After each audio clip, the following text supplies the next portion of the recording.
राजनाथ सिंह और जापानी रक्षा मंत्री शिंजोरो कोइजुमी ने द्विपक्षीय रक्षा सहयोग और हिंद प्रशांत क्षेत्र में सुरक्षा को मजबूत करने के लिए अहम बैठक की सह-अध्यक्षता की। साथ ही दोनों देशों के बीच रणनीतिक साझेदारी की चर्चा हुई। अमित शाह ने चेन्नई के पास कोवलम में 31वीं दक्षिण क्षेत्रीय परिषद की बैठक की अध्यक्षता की, जिसमें क्षेत्रीय विकास, आंतरिक सुरक्षा और आपसी सहयोग से जुड़े अहम मुद्दों पर चर्चा की गई। दिल्ली के लेफ्टिनेंट गवर्नर तरनजीत सिंह संधू ने दिल्ली में आने वाले ब्रिक्स समिट 2026 की तैयारियों पर एक रिव्यू मीटिंग की अध्यक्षता की। मीटिंग में हाई लेवल समिट के लिए पूरी तैयारी पक्की करने पर फोकस किया गया।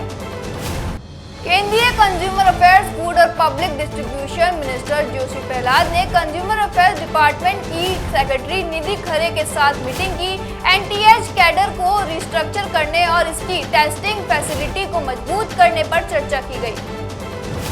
सुखविंदर सिंह सुक्खू ने राजीव गांधी की जयंती पर उनकी प्रतिमा पर पुष्पांजलि अर्पित कर श्रद्धापूर्वक नमन किया। उन्होंने कहा, उनके विचारों और दूरदृष्टि से देश के युवा शक्ति को नई दिशा दी। मुझ जैसे लाखों कार्यकर्ताओं को उन्होंने राजनीति की मुख्य धारा से जोड़कर जनसेवा के लिए प्रेरित किया।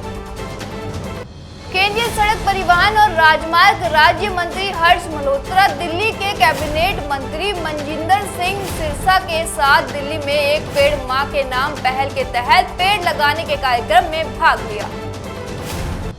रेखा गुप्ता रैंप योजना के मेगा कैपेसिटी प्रोग्राम में सम्मिलित हुई। पीएम मोदी के नेतृत्व में एमएसएमईएस आत्मनिर्भर भारत की आर्थिक शक्ति बन रहे हैं। दिल्ली में भी कौशल, तकनीकी, वित्त और बाजार तक बेहतर पहुंच के माध्यम के नए द्वार खोले जा रहे हैं। खेमचंद युमनाम ने बाबूपारा में रानी गाइदिन्ल्यू मेमोरियल फाउंडेशन के सदस्यों से मुलाकात की और स्वतंत्रता सेनानी और आध्यात्मिक गुरु रानी गाइदिन्ल्यू की हमेशा रहने वाली विरासत पर चर्चा की। भूपेंद्र पटेल ने वॉशिंगटन डीसी में वॉलमार्ट के executive vice president mister Dan brand के साथ मीटिंग की। साथ ही ग्लोबल मार्केट के लिए लोकल कंपनियों को मजबूत बनाने के नरेंद्र मोदी के विजन के साथ गुजरात के बड़े एमएसएमई बेस और लोकल कारीगरों को ग्लोबल सप्लाई चेन से जोड़ने पर चर्चा हुई। भगवंत मान हुए मस्तुआना साहिब में गुरु रविदास के 650वें प्रकाश पर्व को समर्पित कीर्तन दरबार में शामिल। उन्होंने कहा, गुरु साहिब का एकता और बराबरी का संदेश हमारी सबसे बड़ी ताकत है।